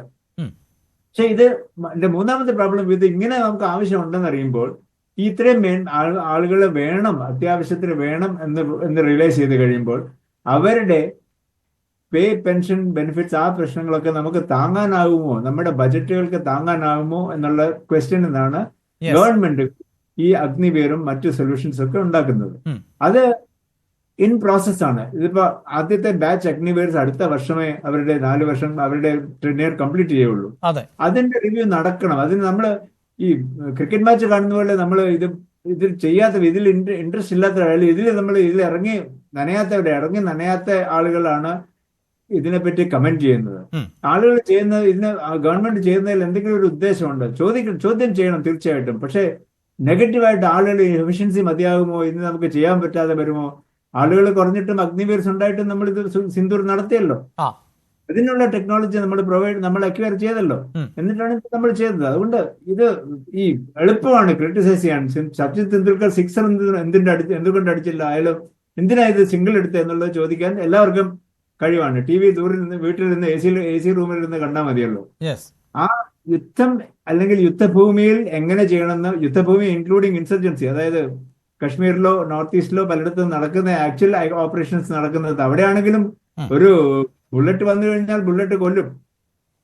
അത് നാഗ ഇൻസർജന്റ് ആണെങ്കിലും, ഇപ്പൊ മണിപ്പൂരിൽ നടക്കുന്ന ഇൻസർജൻസി ആണെങ്കിലും, കാശ്മീരിലാണെങ്കിലും, മാവോയിസ്റ്റുകളാണെങ്കിലും അയാളെ വെടിവെച്ച് നമുക്ക് കൊള്ളുകയാണെങ്കിൽ നമുക്ക് കേൾക്കും. അതുകൊണ്ട് അതിൽ പ്രാക്ടീഷണേഴ്സ് നോക്കിയിട്ട് തന്നെയാണ് അത് ചെയ്യുന്നവര്, അതിൽ ആക്റ്റീവായിട്ടുള്ളവർ നോക്കിയിട്ട് തന്നെയാണ് ഈ റിഫോംസ് പലതും ചെയ്യുന്നത്. അപ്പൊ നമുക്ക് ആവശ്യമുള്ളത് ബജറ്റാണ്. അതിന് ആവശ്യമുള്ളത് ബജറ്റാണ് ഓവർ പ്രൊട്ടക്റ്റഡ് പീരീഡ്, ചെറിയ പീരീഡിലല്ല. ഇപ്പൊ ഇന്ന് വാങ്ങിക്കാനുള്ളത് മാത്രം, ഇന്ന് വാങ്ങിക്കുന്നത് തീർച്ചയായിട്ടും അത്യാവശ്യത്തിന് വാങ്ങിക്കുന്നതാണ്. ഇപ്പൊ നമ്മൾ ഈ S-400 സിസ്റ്റം ഇപ്പൊ വാങ്ങിച്ചില്ലായിരുന്നെങ്കിൽ നമ്മളിപ്പോ പെട്ടുപോയെന്നെ ഇപ്രാവശ്യം. ഈ സ്പെക്ടാക്കുലർ, ഈ കാണാവുന്ന ഇത്രയും സുന്ദരമായിട്ടുള്ള ഒരു വിജയം നമ്മളെ കൊണ്ട് ചിലപ്പോൾ പറ്റില്ലായിരുന്നിരിക്കും. പക്ഷെ നമ്മൾക്ക് അതുകൊണ്ട് S-400 അല്ല അതിന്റെ സൊല്യൂഷൻ. അതുകൊണ്ട് S-400 പോലെ സ്വന്തം ആയിട്ടുണ്ടാക്കിയ, അല്ലെ S-400 മോഡലിൽ നമുക്ക് ഉണ്ടാക്കിയ ഒരു സാധനമാണ് നമുക്ക് വേണ്ടത്. അത് ചെയ്യണമെന്നുണ്ടെങ്കിൽ അതിന് ഇൻവെസ്റ്റ്മെന്റ്സ് വേണം. ആ ഇൻവെസ്റ്റ്മെന്റ്സ് കുറെ നാളത്തേക്ക് നിൽക്കണം. കുറെ നാളത്തേക്ക് നിന്നാലേ ഇതിന്റെ പ്രോഡക്ട്സ് വരുള്ളൂ. ഈ പ്രോഡക്ട്സിന്റെ ചെലവ് നമുക്ക് എപ്പോഴെങ്കിലും അലൈ ചെയ്യണമെന്നുണ്ടെങ്കിൽ പലർക്കും ഇത് ഇൻട്രസ്റ്റഡ് ആയിട്ട് വിൽക്കാനും പറ്റണം. സോ അതുകൊണ്ട് ഇത് ധർമ്മത്തിന്റെ അല്ല ഇഷ്യൂ. ഇത് ഇഷ്യൂ ഇസ് അബൌട്ട് നമുക്ക് ബജറ്റ് എങ്ങനെ മാനേജ് ചെയ്യാൻ നോക്കും. നമുക്ക് ഡിഫൻസിന് ഓവർവെൽമിങ് പാകിസ്ഥാൻ ഡിഫൻസ് ഫോഴ്സസിന് കിട്ടുന്ന അത്രയും ബജറ്റ് നമുക്ക് ആലോചിക്കാൻ പറ്റില്ല. നമുക്ക് അത്രയും കൊടുക്കുക. നമുക്ക് ഡിഫൻസ്, ഞാൻ ആർമിയിൽ ഉണ്ടായിരുന്ന ആളായിരുന്നിട്ട് പറയുകയാണ്, എത്രയും നമുക്ക് നമ്മുടെ രാഷ്ട്രത്തിന് നമുക്ക് ആലോചിക്കാൻ പറ്റില്ല അത്രയും നമുക്ക് പ്രയോറിറ്റി കൊടുക്കാൻ പറ്റുമെന്ന്. അപ്പൊ അത് അങ്ങനെ ഇരിക്കെ എങ്ങനെ ഇത് മാനേജ് ചെയ്യുന്നുള്ളത് ഗൺസ് വേഴ്സസ് ബട്ടർ ഉള്ള ഡിസിഷൻസ് ആണ് എനി ഗവൺമെന്റ്, ഏത് പാർട്ടിയുടെ ഗവൺമെന്റ് ആണോ ആര് വന്നാലും എനി ഗവൺമെന്റ് ഇതാണ് നമ്മൾ മാനേജ് ചെയ്യുന്നത്. ഈ മാനേജ്മെന്റിനെ ക്രിക്കറ്റ് മാച്ച് കാണുന്ന ലാഘവത്തോടെ നമ്മൾ ക്രിട്ടിസൈസ് ചെയ്യരുതെന്നാണ് എന്റെ ഒരു സബ്മിഷൻ. ഈ 2-3 കാര്യങ്ങൾ വേണം, തീർച്ചയായിട്ടും വേണം. ആയുധങ്ങൾ വേണം, ഇപ്പോൾ വേണം, ഇപ്പോഴത്തെ ആവശ്യത്തിന് വേണം. അതിനോടൊപ്പം തന്നെ 10 വർഷം കഴിഞ്ഞുള്ളതിനും വേണം. അതിന് ഫൈനാൻഷ്യൽ സപ്പോർട്ട് എവിടെ നിന്ന് ഉണ്ടാക്കും എന്നുള്ള കാര്യം നമ്മൾ ആലോചിക്കണം. ഇന്ന് ടെക്നോളജി കൊണ്ട് മാനേജ് ചെയ്യാവുന്ന കാര്യങ്ങൾ ടെക്നോളജി കൊണ്ട് മാനേജ് ചെയ്യാൻ പറ്റണം. 10 വർഷം കഴിഞ്ഞിട്ട് ടെക്നോളജി കൊണ്ട് മാനേജ് ചെയ്യാൻ കൂടുതലാവണം. അപ്പോൾ നമുക്ക് അതുകൊണ്ട് ആ പ്ലാനിൽ മാനേജ് ചെയ്യാനായിട്ട് മാൻ പവർ പേ പെൻഷൻസ് ഫെസിലിറ്റീസ് അതിന്റെ ചെലവ് കുറയ്ക്കാൻ നോക്കുമെങ്കിൽ അത് കുറയ്ക്കാൻ നോക്കുന്നുണ്ട്. അതിനാണ് ഇതൊക്കെ വരുന്നത്. തീർച്ചയായും ശ്രീ സുഭാഷ് ചന്ദ്രബോസ്, ഒരു പക്ഷേ ഞാൻ നേരത്തെ സൂചിപ്പിച്ചു, ഇതിപ്പോൾ 5 വർഷത്തിനിടെ 5ാം തവണയാണ്. ഈ 5 തവണ ഇത്തരത്തിൽ അനുമതി നൽകുമ്പോഴും ഇതിനു മുമ്പ് ഇത് വലിയ തോതിൽ ചർച്ച ചെയ്യപ്പെടാതെ പോകുന്നത് സ്വാഭാവികമായും ഇവിടെ നമുക്ക് മുന്നിൽ പഹൽഗാം പോലെയുള്ള ഒരു സംഭവം ഉണ്ടാകുന്നു. അതിനുശേഷം പാകിസ്ഥാന്റെ ഭാഗത്ത് നിന്ന് പൂഞ്ചിലും രജൌരിയിലും ഒക്കെ തുടർച്ചയായി ആക്രമണങ്ങൾ ഉണ്ടാകുന്നു. അതിനെ നേരത്തെ സൂചിപ്പിച്ചതുപോലെ S-400 പോലെയുള്ള പ്രതിരോധ സംവിധാനങ്ങൾ ഉപയോഗിച്ചുകൊണ്ട് നമുക്ക് തടയാൻ സാധിക്കുന്നു. അതും ഈ S-400 ഉൾപ്പെടെ വാങ്ങുന്ന സമയത്തടക്കം ഒരു പരിധിവരെയെങ്കിലും വിമർശനങ്ങളും ഒക്കെ ഉയർന്ന ഒരു പശ്ചാത്തലമുണ്ട്. എന്തിനാണ് ഇന്ത്യയെപ്പോലെ ഒരു രാജ്യം ഇത്തരത്തിൽ വലിയ തുക ഈ ആധുനിക ടെക്നോളജിയുള്ള യുദ്ധോപകരണങ്ങൾ വാങ്ങുന്നതിന് വേണ്ടി മുടക്കുന്നത് എന്ന ചോദ്യമൊക്കെ ഉണ്ടായിട്ടുണ്ട്. അവിടെയാണല്ലോ ഈ ഉത്തരം ഇപ്പോൾ ഉണ്ടാകുന്നത്. ഇപ്പോൾ ഈ പാകിസ്ഥാന്റെ ഭാഗത്ത് നിന്നുണ്ടാകുന്ന ആക്രമണങ്ങൾ, അതൊക്കെ വലിയ നാശനഷ്ടങ്ങൾ ഇന്ത്യയിൽ വരുത്തുവാനുള്ള സാധ്യതയുണ്ടായിരുന്നു. അതിനെയൊക്കെ നയതന്ത്ര ചർച്ചകളിലൂടെ അല്ലെങ്കിൽ അയൽരാജ്യം എന്ന തരത്തിലുള്ള കൺസിഡറേഷൻ ഒക്കെ നൽകിയാലും എത്രത്തോളം പരിഹാരമാകുമെന്ന് അല്ലേ? അല്ല, അവിടെ വളരെ പ്രധാനപ്പെട്ട ഒരു ചോദ്യമുണ്ട്. 1ാം ലോക മഹായുദ്ധം ഉണ്ടായിട്ട് വളരെ പെട്ടെന്ന് 2ാം ലോക മഹായുദ്ധം ഉണ്ടായി. എന്തുകൊണ്ടൊരു 3ാം ലോക മഹായുദ്ധം ഉണ്ടായില്ല? ലോകരാജ്യങ്ങളിൽ പല രാജ്യങ്ങളിലും സിംഗിൾ രാജ്യങ്ങൾ തമ്മിലടിക്കുന്നു, തർക്കങ്ങൾ ഉണ്ടാകുന്നു. എന്തുകൊണ്ടൊരു എല്ലാ രാജ്യങ്ങളും ചേർന്നൊരു 3ാം ലോക മഹായുദ്ധം ഉണ്ടായില്ല ഇത്രയും വർഷമായിട്ട്? അതിന്റെ കാരണമാണ് ഞാൻ പറഞ്ഞത്, ഐക്യരാഷ്ട്രസഭയുടെ രൂപീകരണത്തിന് ആദ്യകാലങ്ങളിലെ ഇടപെടലുകളും ലോകരാജ്യങ്ങളാകെ സമാധാനത്തിന് വേണ്ടിയൊക്കെ നിൽക്കുന്ന കാഴ്ചപ്പാടുകളുണ്ട്. അതിന് വലിയ സാധ്യതയുണ്ട്. പിന്നെ അമേരിക്ക പോലുള്ള, ചൈന പോലുള്ള, റഷ്യ പോലുള്ള രാജ്യങ്ങൾ, റഷ്യ അത്രയില്ല, അമേരിക്കയും ചൈനയും ഒക്കെ യുദ്ധോപകരണങ്ങൾ ഉണ്ടാക്കുന്ന പോലെ തന്നെ ഏത് രാജ്യത്താണോ അസ്വസ്ഥത ഉണ്ടാക്കാൻ പറ്റുന്ന ആ രാജ്യത്തിന്റെ അയൽ രാജ്യത്ത് പോയി അവർ ചൊറിയും. അയൽ രാജ്യത്ത് പോയി അവിടുത്തെ മതത്തെയും അവിടുത്തെ ഒരുപാട് ഭീകരവാദത്തെയൊക്കെ അവർ പ്രോത്സാഹിപ്പിക്കും. അമേരിക്ക CIA ചാരന്മാരെ വരെ വിടും.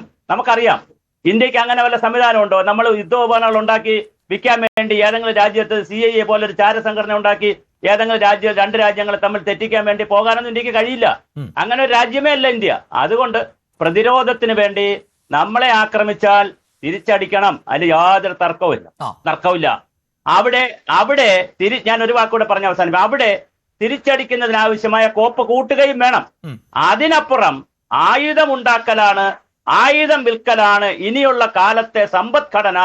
ഇനി ആയുധമാണ് നമ്മളെ നയിക്കുന്നത് ലോകത്തെ. അതുകൊണ്ട് നമ്മളും ആവശ്യം പോലെ ആയുധം ഉണ്ടാക്കിക്കോളൂ, ലോകരാജ്യങ്ങൾക്ക് കൊടുത്തോളൂ എന്ന് പറയുന്നിടത്ത് 100% അഭിപ്രായ വ്യത്യാസമുണ്ട്.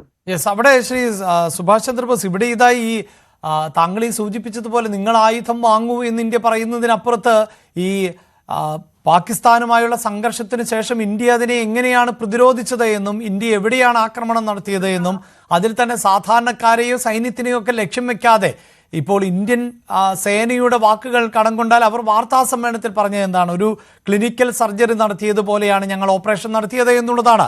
അപ്പോൾ അതിനെ ലോകരാജ്യങ്ങൾ അംഗീകരിക്കും. അപ്പോൾ സ്വാഭാവികമായും നമ്മുടെ യുദ്ധോപകരണങ്ങൾക്ക് ഡിമാൻഡ് വർദ്ധിക്കും. ഞാൻ ചോദിക്കട്ടെ, സമ്മതിച്ചു. നമ്മളെ അടിച്ച് നമ്മൾ 15 സ്ഥലങ്ങളിലേക്ക് തിരിച്ചടിച്ചതിന് ശേഷം നമ്മൾ ഒരു യുദ്ധം പ്രഖ്യാപിച്ച് നോക്കണമായിരുന്നു. നമ്മളുടെ സംവിധാനങ്ങൾ വെച്ചുകൊണ്ട് നമ്മളൊരു യുദ്ധം ഇതാ യുദ്ധത്തിലേക്ക് ഇന്ത്യ പോകുന്നു, പാകിസ്ഥാനെ തകർത്തിട്ടേ ഞങ്ങൾ ഇനി നിൽക്കുള്ളൂ, അല്ലെങ്കിൽ കംപ്ലീറ്റ് പോകും എന്ന് പറഞ്ഞു നോക്കണമായിരുന്നു. ലോകം മാറുമായിരുന്നു, ചേരി തിരിയുമായിരുന്നു, ലോക ചേരികൾ തിരിയുമായിരുന്നു. ഈ പറയുന്ന ഒരു രാജ്യവും നമ്മളെ കൂടെ കാണില്ലായിരുന്നു. അമേരിക്ക നമ്മളെ കൂടെ നിൽക്കുമോ? എന്താ അമേരിക്കയിലെ അവസാനത്തെ സ്ഥിതി? അമേരിക്കയിലെ 2 ഭീകരവാദികളെ സുഭാഷ് ചന്ദ്രബോസ് നമ്മുടെ സൈന്യത്തിന്റെയും അല്ലെങ്കിൽ ഈ പറയുന്ന ആയുധക്കരുത്തിന്റെയും ആവശ്യകത തന്നെയല്ലേ താങ്കൾ പറഞ്ഞു വെക്കുന്നത്? അതെ, ഞാനല്ല ആയുധക്കരുത്ത്, ഞാൻ വീണ്ടും പറയുകയാണ്. ഈ ലോകരാജ്യങ്ങളൊന്നും ഇന്ത്യയെ സപ്പോർട്ട് ചെയ്യുന്നില്ല എങ്കിൽ ഇന്ത്യ മറ്റൊരു രാജ്യത്തിന് അടിമയായി നിന്നുകൊള്ളണം എന്നൊരു അവസ്ഥയിലേക്കല്ലേ പോകുക? അതാണ് ഞാൻ പറഞ്ഞത്. ആത്യന്തിക യുദ്ധത്തിലേക്ക് പോയാൽ ലോകരാജ്യങ്ങൾ ഇന്ത്യയുടെ കൂടെ നിൽക്കുമെന്ന് വിചാരിക്കുന്നുണ്ടോ അഭിലാഷ്? ഒരു 3-4 ലോക മഹായുദ്ധത്തിന്റെയോ അല്ലെങ്കിൽ പാകിസ്ഥാനെയും ബംഗ്ലാദേശിനെയും ഒക്കെ തകർത്തിട്ട് ഞങ്ങളിതാ ശാക്തിക ചേരിയാകാൻ ഇന്ത്യ പോകുന്നു, അതിനുവേണ്ടി ഞങ്ങൾ കോപ്പ് കൂട്ടുന്നു, ഞങ്ങൾ ആവശ്യമുള്ള എല്ലാം മേടിക്കും, ഞങ്ങൾ ഇത് ഉണ്ടാക്കും എന്ന് പറഞ്ഞാൽ ലോകരാജ്യത്ത് ആരെങ്കിലും നമ്മളോട് നിൽക്കുമോ? ആയുധക്കരുത്ത് വർദ്ധിപ്പിക്കേണ്ടത് അല്ല, അവിടെയാണ് പോയിന്റ്. ഞാൻ ഇപ്പൊ പോയിന്റ് അഭിലാഷ് ഞാനും പോയിന്റിൽ വന്നു. അതായത് തല്ലും തലോടലും വേണ്ടിവരും. നമ്മളൊരു യുദ്ധ സംവിധാനത്തിൽ നമ്മളൊരു അയൽ രാജ്യങ്ങളുമായി എന്നും തല്ലുകൂടി മാത്രം നമുക്ക് പോകാൻ പറ്റില്ല.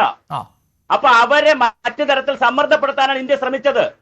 ഇന്ത്യ എന്താണ് അവരെ ശ്രമിച്ചത്? അവരെ സ്നേഹിച്ച് കൊന്നതാണ് സിന്ധു നദീജല കരാർ റദ്ദാക്കിയത്.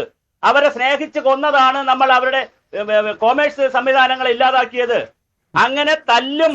നമ്മൾ എപ്പോഴും വെടിപ്പോപ്പ് മാത്രമല്ല ഞങ്ങളുടെ കയ്യിലുള്ളത്, ഞങ്ങൾ മറ്റു രീതിയിൽ നിങ്ങളെ ഉപദ്രവിക്കും എന്ന് പറഞ്ഞ് നിങ്ങൾ അറിയാമോ? നമ്മൾ 9 ഭീകര കേന്ദ്രങ്ങൾ തകർക്കുന്നതിന് മുമ്പും നമ്മൾ സിന്ധു നദീജലം തടഞ്ഞു വെച്ച ആ സെക്കൻഡിൽ പാകിസ്ഥാനിലെ വിദേശകാര്യമന്ത്രിയും അതുകൊണ്ട് മാത്രം നമുക്ക് അത് ചെയ്തു എന്നതുകൊണ്ട് മാത്രം നമുക്ക് മുന്നോട്ട് പോകാൻ പറ്റുമായിരുന്നു. ഞാൻ പറഞ്ഞോട്ടെ, അതിനൊരു മറുപടി പാകിസ്ഥാന്റെ ഭാഗത്തു നിന്ന് ഉണ്ടായിരുന്നെങ്കിലോ? അല്ല, ഞാൻ പറഞ്ഞു കംപ്ലീറ്റ്, ലെറ്റ് മീ കംപ്ലീറ്റ്. അങ്ങനെ ചെയ്തപ്പോൾ അവർ ആദ്യം ഒന്ന് പകച്ചു. പക്ഷെ വീണ്ടും നമ്മൾക്ക് കിട്ടിയ അടിക്കുമ്പോൾ അടി കൊടുക്കണമല്ലോ. നമ്മൾ അടിച്ചതിന് കൊടുക്കണോ? 26 പേരെ കൊന്നല്ലോ അവർ മതം നോക്കിയും ഹലിമ നോക്കിയും കൊന്നല്ലോ. അതിനടി കൊടുക്കണം, തീർച്ചയായിട്ടും കൊടുക്കണം. ആ അടി നമ്മൾ കൊടുത്തു.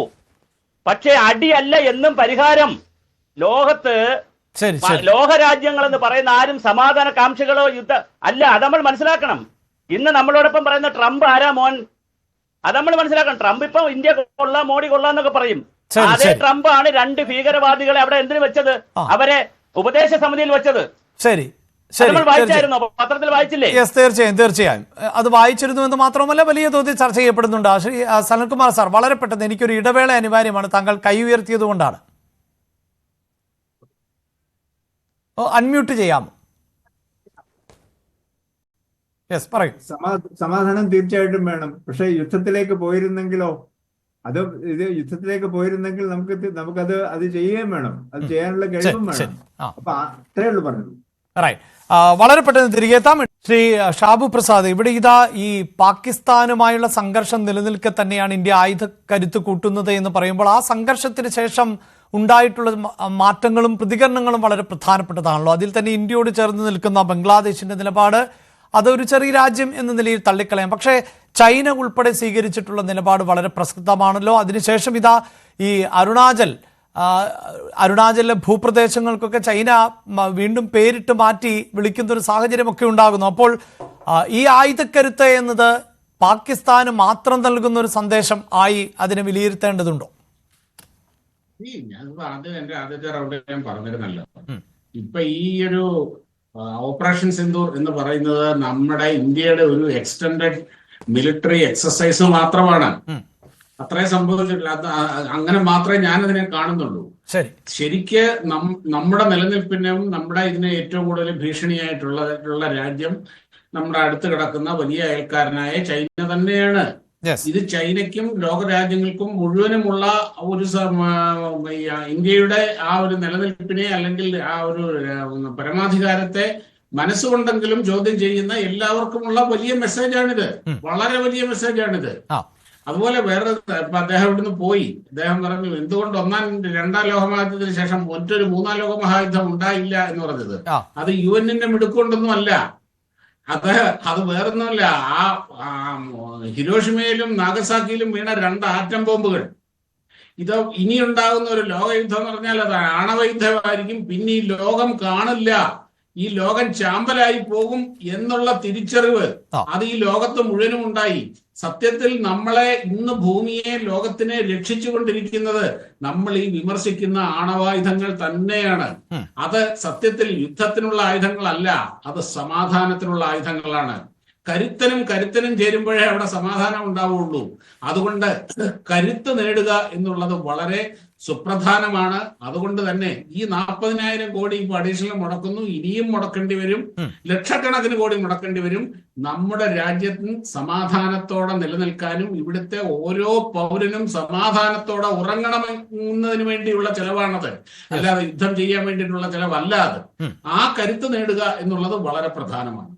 യെസ്, ശ്രീ ശ്യാംരാജ്, ഇവിടെ ഈ പഹൽഗാം വിഷയത്തിന് ശേഷം പിന്നീട് പ്രധാനമന്ത്രി അടക്കം രാജ്യത്തോട് സംസാരിച്ചപ്പോൾ ഇനിയൊരു ആക്രമണം ഉണ്ടായാൽ അല്ലെങ്കിൽ ഒരു തീവ്രവാദ ആക്രമണത്തെ പോലും യുദ്ധമായി കണക്കാക്കുമെന്നും ജനങ്ങളുടെ സുരക്ഷയ്ക്ക് വേണ്ടി വന്നാൽ യുദ്ധത്തിന് തയ്യാറാണ് എന്ന് പറയുമ്പോഴുമൊക്കെ നേരത്തെ സൂചിപ്പിച്ചതുപോലെ ഇന്ത്യ ഇതുവരെ തുടർന്നിരുന്ന രീതികളിൽ മാറ്റങ്ങൾ ഉണ്ടാകാം, ഇത് പുതിയ ഇന്ത്യയാണ് എന്ന്, മാറിയ ഇന്ത്യയാണ് എന്നൊക്കെ കേന്ദ്ര സർക്കാർ ആവർത്തിക്കുന്നുണ്ട്. അപ്പോൾ ഈ ആയുധ കരുത്ത് വർദ്ധിപ്പിക്കുമ്പോൾ ഇതിനോടൊപ്പം ചേർത്ത് വെക്കേണ്ട ഒന്നാണല്ലോ ഇപ്പോൾ ഹിരോഷിമയെക്കുറിച്ചും നാഗാസാക്കിയെക്കുറിച്ചുമൊക്കെ ഷാബു പ്രസാദ് സാർ പറഞ്ഞതുകൊണ്ട് കൂടിയാണ് ആണവോർജ നയത്തിലടക്കം ചില മാറ്റങ്ങൾ ഉണ്ടായേക്കും. അടുത്ത പാർലമെന്റ് സമ്മേളനത്തിൽ അത്തരം നിയമനിർമ്മാണങ്ങളിൽ ഉണ്ടാകുന്ന മാറ്റമടക്കമുള്ള സാധ്യതകളുണ്ട് എന്ന് പൊതുവെ നിരീക്ഷിക്കപ്പെടുന്നുണ്ട്. ചില ദേശീയ മാധ്യമങ്ങൾ അത്തരത്തിൽ റിപ്പോർട്ട് ചെയ്യുന്നുമുണ്ട്. അങ്ങനെയുള്ള മാറ്റങ്ങൾക്ക് കൂടി കേന്ദ്ര സർക്കാർ തയ്യാറെടുക്കുന്നുണ്ടോ?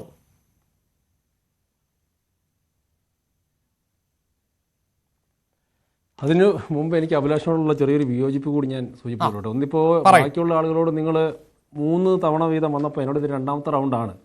അപ്പോൾ വീട്ടിലിരുന്ന് ചർച്ച കാണാനാണ് എനിക്ക് എൻ്റെ വീട്ടിലിരുന്ന് കാണാൻ വരുന്നത്. അപ്പോൾ ഇവിടെ വരുമ്പോൾ നിങ്ങൾ എല്ലാവർക്കും ഈക്വലായിട്ടുള്ളൊരു സമയം കൊടുക്കണം എന്നൊരു റിക്വസ്റ്റ് കൂടി ഇനിയെങ്കിലും നിങ്ങൾ ചെയ്യണം എന്ന് നിങ്ങളോട് എനിക്കൊരു അഭ്യർത്ഥനയുണ്ട്. ഒന്ന് നോക്കൂ, അണുവായുധവുമായിട്ട് ബന്ധപ്പെട്ടുള്ള നമ്മുടെ എക്കാലത്തെയും നിലപാട് എന്ന് പറയുന്നത് നമ്മൾ ആദ്യം ഉപയോഗിക്കില്ല എന്നുള്ളത് തന്നെയാണ്.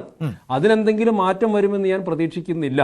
പക്ഷെ തീർച്ചയായിട്ടും ഇതിനു മുമ്പ് പലതവണ നമ്മൾ സൂചിപ്പിച്ചിട്ടുണ്ട്, ഒരിക്കലെങ്കിലും നമുക്ക് നേരെ അത്തരത്തിലൊരു ആക്രമണം ഉണ്ടായിട്ടുണ്ടെങ്കിൽ അത് നാം തിരിച്ചടിക്കുക തന്നെ ചെയ്യും. അത് ഇടപെട്ട് ചോദിക്കുന്നത് ഈ സ്വകാര്യ മേഖലയ്ക്ക് അടക്കം ആണവായുധ മേഖലയിൽ അവസരം നൽകുമെന്ന തരത്തിലുള്ള റിപ്പോർട്ടുകളുണ്ട്. അത്തരം സൂചനകൾ എന്തെങ്കിലും ഉണ്ടോ എന്ന് അറിയുന്നതിന് വേണ്ടിയാണ്. അല്ലല്ല, അത്തരത്തിലുള്ള ഒരു സൂചന എനിക്കറിയില്ല, ഞാൻ കണ്ടിട്ടുമില്ല, കേട്ടിട്ടുമില്ല, അത്തരം സൂചന ഉണ്ടെന്ന് എനിക്ക് തോന്നുന്നുമില്ല. ഇതൊക്കെ ഓരോ വാർത്തകൾ വരുന്നതനുസരിച്ചിട്ട് നാം മനക്കോട്ട കെട്ടേണ്ടതോ അല്ലെങ്കിൽ അതിനെക്കുറിച്ചിട്ട് സംസാരിക്കേണ്ടതോ ഇല്ല. ഒരു കാര്യം ഞാൻ ഉറപ്പിച്ച് പറയാം, പാകിസ്ഥാനോടുള്ള നമ്മുടെ നയത്തിൽ വളരെ ശക്തമായിട്ടുള്ള മാറ്റം ഉണ്ടായിട്ടുണ്ട്. ആ മാറ്റം എന്ന് പറയുന്നത് അടിച്ചാൽ തിരിച്ചടിക്കും. ഇനിയൊരു തീവ്രവാദ ആക്രമണം നമുക്കെതിരെ ഉണ്ടായിട്ടുണ്ടെങ്കിൽ അതൊരു യുദ്ധമായി തന്നെ കണക്കാക്കുമെന്ന് പറഞ്ഞിട്ട് ശക്തമായിട്ടുള്ള തിരിച്ചടി കൊടുക്കും എന്നുള്ളത് തന്നെയാണ്. ഇത്തവണ നമ്മൾ തിരിച്ചടിയായിട്ട് എന്താ ചെയ്തതെന്ന് നോക്കൂ. ആദ്യം കൃത്യമായിട്ട് ഈ തീവ്രവാദികളുടെ 9 കേന്ദ്രങ്ങൾ ആക്രമിച്ച് തകർത്തതിന് ശേഷം അവർ തിരിച്ചിങ്ങോട്ട് ആക്രമിച്ചപ്പോൾ നാം ചെയ്തത് അവരുടെ 13ഓളം വരുന്ന എയർബേസുകൾ ഇല്ലാതാക്കുകയാണ് ചെയ്തിട്ടുള്ളത്. അവരുടെ സൈനിക മേധാവിക്ക് ബങ്കറിനടിയിൽ പോയിട്ട് ഒളിക്കേണ്ടി വന്നിട്ടുണ്ട്. അപ്പോൾ ഇനിയൊരു ആക്രമണം ഇങ്ങോട്ട് ഉണ്ടായിട്ടുണ്ടെങ്കിൽ നമ്മുടെ തിരിച്ചടി എന്ന് പറയുന്നത് വളരെ രൂക്ഷമായിരിക്കുക തന്നെ ചെയ്യും, അതിനൊരു സംശയം വേണ്ട. പിന്നെ ഇത് കാലം എത്രയായി?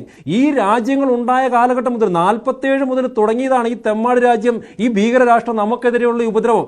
നമ്മൾ അങ്ങോട്ട് ഒരു തവണ പോലും ആക്രമിക്കാൻ വേണ്ടി ശ്രമിക്കാതിരിക്കുമ്പോഴും പലതവണ നമ്മുടെ രാജ്യത്ത് എത്രയോ ഭീകരാക്രമണങ്ങളാണ് ഇവിടെ ഉണ്ടായിട്ടുള്ളത്. ഞാൻ മനസ്സിലാക്കിയെടുത്തോളം പാകിസ്ഥാനിലെ ഓരോ സൈനികന്റെയും ഏറ്റവും അവരുടെ പരമമായിട്ടുള്ള ആവശ്യം എന്ന് പറയുന്നത് ഈ രാജ്യത്ത് വന്നിട്ട് എങ്ങനെയും പൊട്ടിച്ചാവുക എന്നുള്ളതാണ്. അപ്പൊ അങ്ങനെ ചിന്തിക്കുന്ന ഒരു രാജ്യത്തിന് ഇനി ഈ പരിപാടി നടക്കില്ല എന്ന് പറഞ്ഞിട്ട് തിരിച്ചടി കൊടുക്കുക തന്നെ ചെയ്യും. ഇനി നമ്മൾ ക്ഷമിക്കാൻ വേണ്ടിയിട്ട് തയ്യാറില്ല എന്ന് തന്നെയാണ് മോദി ഗവൺമെന്റിന്റെ തീരുമാനം എന്നാണ് എനിക്ക് പറയാൻ വേണ്ടിയിട്ടുള്ളത്. 1-2 കാര്യം കൂടി ഇതുമായിട്ട് ബന്ധപ്പെട്ട് സൂചിപ്പിക്കാൻ വേണ്ടിയിട്ടുള്ളത്. ഒന്ന്, ഈ പാകിസ്ഥാനുമായിട്ടുള്ള ഈ ഓപ്പറേഷൻ സിന്ദൂറിന്റെ വെടിനിർത്തൽ വേണമെന്ന് പാകിസ്ഥാൻ പറയാൻ കാരണം എന്താണ്? അത് നമ്മൾ ശക്തരായതുകൊണ്ടാണ്.